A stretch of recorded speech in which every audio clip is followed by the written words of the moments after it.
Hey guys, it's Krystal, and today we're checking out the S20 Ultra. So this is the big boy of the S20 lineup with a 6.9-inch display. It's got all the cameras, it has everything, including 5G, which it says right on the box. And that's actually something that the whole lineup includes, but let's see the inside. There it is.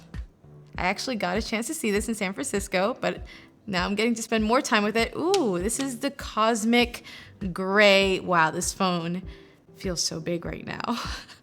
Look at that, look at all the cameras on the back.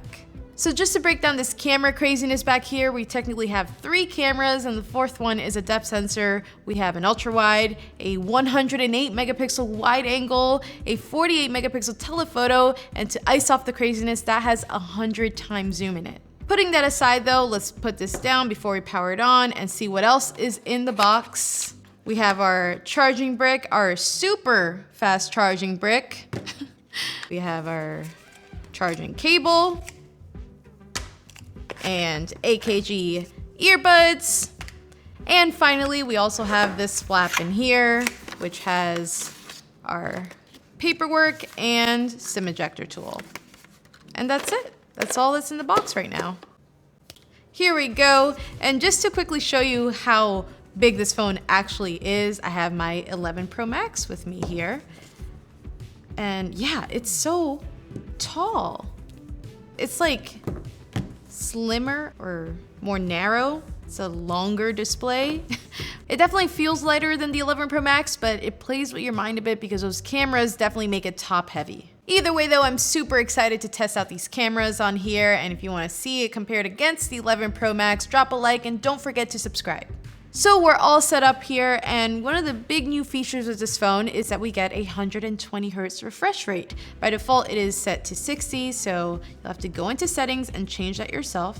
Under display, motion smoothness, high refresh rate, and now we're at 120. Now another thing, by default, this screen is also set to 1080.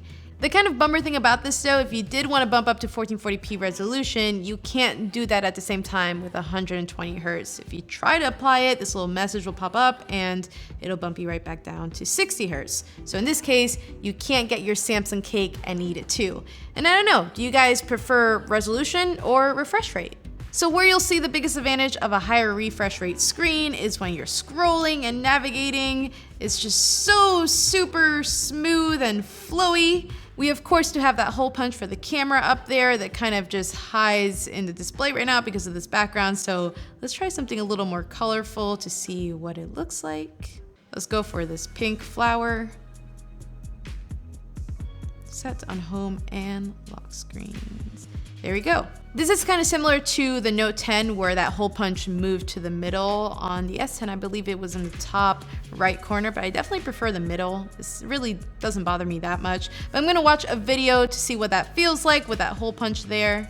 So this is the latest cover by my amazing little sister Gabby. It's actually uploaded in 2:1, so you can't even see that hole punch right now, but let's fill that screen.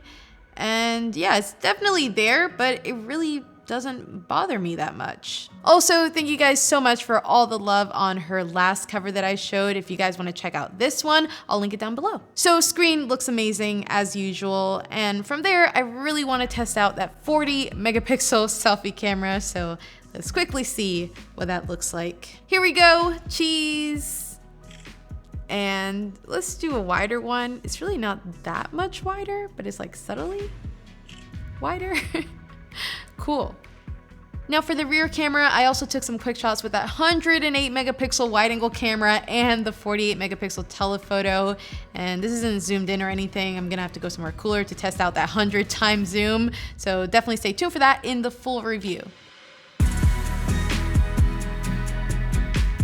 Now quick tip, since it's not set to 108 megapixels by default, you have to change that yourself in one of these quick settings on the top, the ratio settings. It'll be the first option on the top left, and now you got all the megapixels. The other big feature with this phone is that it shoots 8K video, and you may not know this, but this video that you're watching is actually in 8K. Here we have 8K video. Let me know what that's looking like. Got a flower here. so you can check out the colors and detail. And I will be bringing this outside too, but this is an indoor, quick little initial test.